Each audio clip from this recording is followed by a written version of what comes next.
Sure. I just wanted to give an update that there was a issuance on Memorial Day from the White House on their position regarding veterans' access to medical cannabis that was extremely foul. Yeah. And it was issued on Memorial Day from the drug czar. Did you say foul? Foul, absolutely horrid, completely screwed up. Yeah. A national veterans group has issued a response to it. The veterans are issuing their letter, but they're going to accompany it with what's going on at the national level because of this really horrendous statement that was issued by the White House on Memorial Day about veterans' access to medical cannabis, even when, I just couldn't believe the timing of it, and I just hope that our community supports the Veterans Committee addressing this, and it was just hideous that the timing of it, too, was just not okay. I think specifically the drug czar said something to the effect of cannabis is illegal, or marijuana is illegal and you can be prosecuted. That's bullshit. Anything else? Any other hands on federal? Okay, moving on.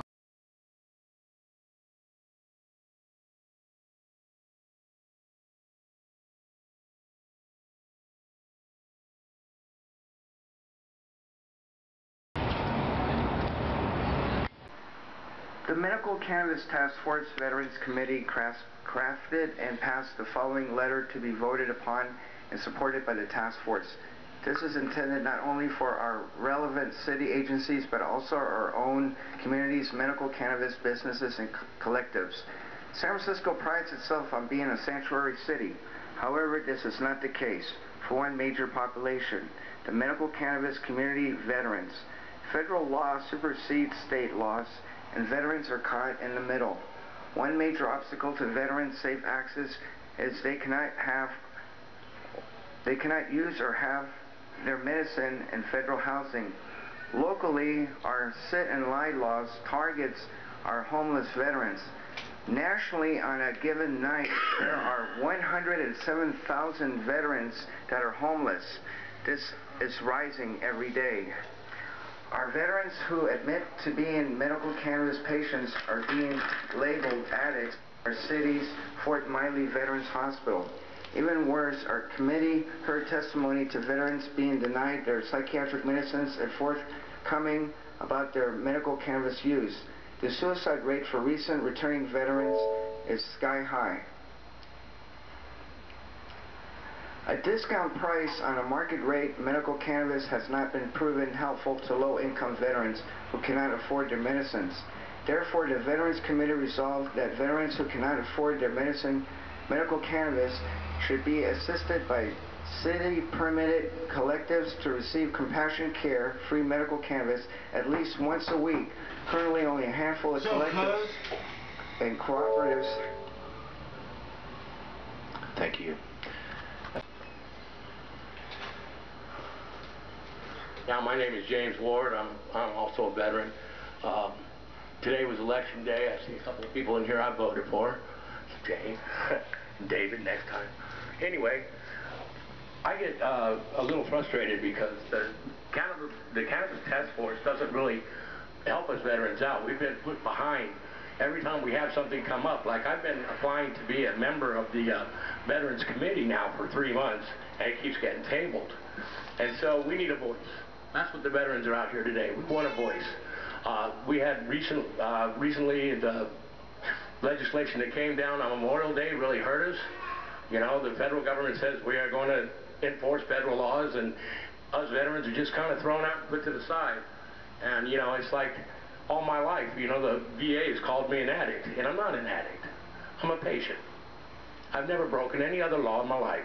I've been an upstanding citizen, and you get a little tired of not being heard, you know, and that's what us veterans are looking for. We're looking for you Board of Supervisors to hear us and get our what we want to happen. Some legislation that says, hey, yeah, let's go with the state laws that allow this and let those veterans that are in those states partake of medical cannabis. Thank you. Thank you. Next speaker. To the board. My name is Sandra Bacon. I am a retired veteran. as well as being a veteran of my father was in the Korean War, and I have a son that participated in 2 wars at the age of 26 and 27. I am presently on the Veterans Committee meeting. I am a voter, but it took me 5 months to be seated on the Veterans Committee. And I was born and raised in San Francisco. Suddenly saddened by the national policy seats putting profits before veterans. Looking forward to working with the board and the supervisors on getting the veterans the help that we need, especially as being females as well as males veterans. Thank you. Thank you. Next speaker.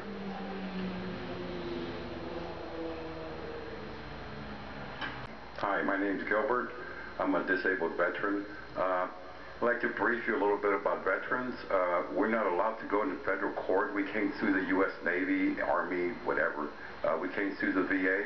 So that therefore makes the bureaucrats at the VA total tyrants, and their word is the final answer. So the thing is that in 1950, a veteran got the wrong leg chopped off, tried to sue the U.S. government. Supreme Court ruled they didn't want jurisdiction, that they didn't have jurisdiction. So therefore, for the last 100, 200 years, from the beginning of the VA, when you had over 100 men, women, and children shot in front of the White House because they were complaining about their disabilities, wanted compensation. Well, they died. Their blood spurred on the Veterans Administration because of the public outrage they created the VA. In 1996, Congress passed a law saying that the Veterans Administration had to help veterans. They haven't done that yet. Okay, so now what you have is 40% of the homeless people are veterans. You have more veterans dying on the streets than in actual combat. You have veterans coming back that are pilots from the Air Force that were given pharmaceutical speed to keep them awake for the long runs because they were doing so many tours. You have all these disabilities. You have atrocities happening at the VA hospital, and these people are totally unaccountable. Now, I want to quote the senator, the chairman of the Senate Oversight Committee of the Veterans Administration. He says that these people need to go to prison. Okay? So that's where we're at with veterans. That's why you have them dying out on the street. So any break you can give us would be greatly appreciated. Hopefully you can recognize us as human beings. Thank you. Thank you. Next speaker.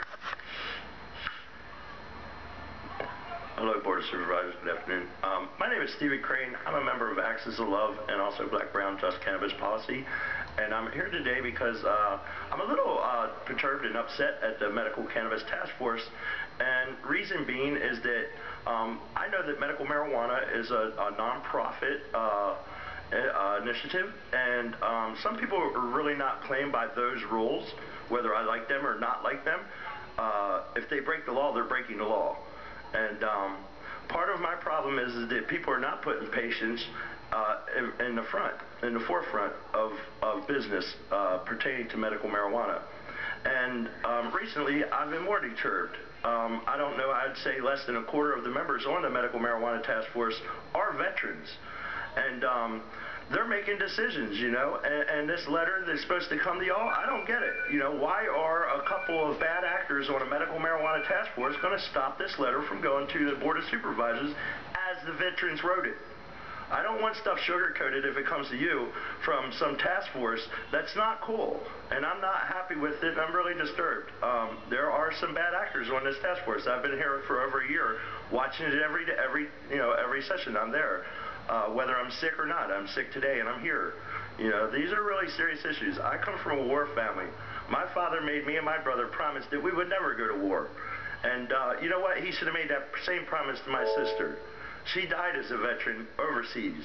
My father, I watched, as far as I can remember, the lesions on his legs from being put in Agent Orange when he was a prisoner of war. You know, and this is my memories as a child. So I didn't have a problem not pertaining to war. Well, I should have thought a little long and harder because I became a victim to the drug war for organic products. And I've served several sentences over these issues, the same issues that I'm standing here before you for. And I'm not criminal. Thank you. Next speaker. Good afternoon, Board of Supervisors. My name is Greg. I am a member of MOOC, Marijuana Oversight Offense Committee, as well as a member of Access to Love. I have several members that are with military backgrounds, including one uncle that committed suicide because of post-traumatic stress syndrome. It distresses me that our own task force could not support this letter for our veterans because the need is great. The voices may be a minority here in San Francisco, but believe me, our veterans has fought hard for the rights that they deserve. And I hope that you family members, because I look around at the seats here and most of you guys are part of my family, could find it in your heart to make sure that these vets get the benefits that they deserve, medically as well as medicinally. Thank you.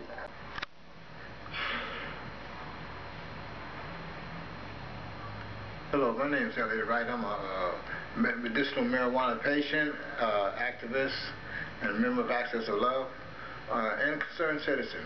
I speak as a bewildered, confused citizen in that I don't understand why the veterans, the issues keep getting put off, keep getting tabled. It seems unjust, it seems unfair. I believe that they have every right to the same benefits as all the other medicinal marijuana patients. We all suffer due to lack of income. We all suffer due to illnesses and what seems to be instead of making access safe and easy, it seems like it's getting harder and harder with clubs closing and laws changing. And I'd just like to ask, as another concerned citizen, if we could please get some type of help, some type of relief. Really appreciate it. Thank you. Good afternoon, members of the board. My name is Shona Gokunar, and I am the current chair of the Medical Cannabis Task Force. I want to let the city family know that first off on the agenda will be the seating of the veterans that have been awaiting their seating for some up to 5 to 6 months. We will also seat some of the members of the legal community that have been waiting to sit on our legal committee. I want to also just state that we need to all be working on the issue of equity and safe access. We are falling behind. We are one of 2 sanctuary cities in the world for medical cannabis, yet the District of Columbia is ahead of us in legislation and has made provisions for low-income patients, which I assume would include low-income veterans. So we all need to get up to speed together on that issue. As chair, I did reach out to my district supervisor, Supervisor Kim, in helping us navigate some of the issues for the veterans and hopefully making a match with the Veterans Commission and finding out how we can address some of the more serious issues with Fort Miley denying psychiatric medicines to medicinal cannabis patients. And I also want to state that I will be putting forth a motion to condemn the current administration's Memorial Day slap in the face to United States medical cannabis veterans, and I would hope that most of the supervisors here would sign on to this letter. Thank you for your time. Next speaker.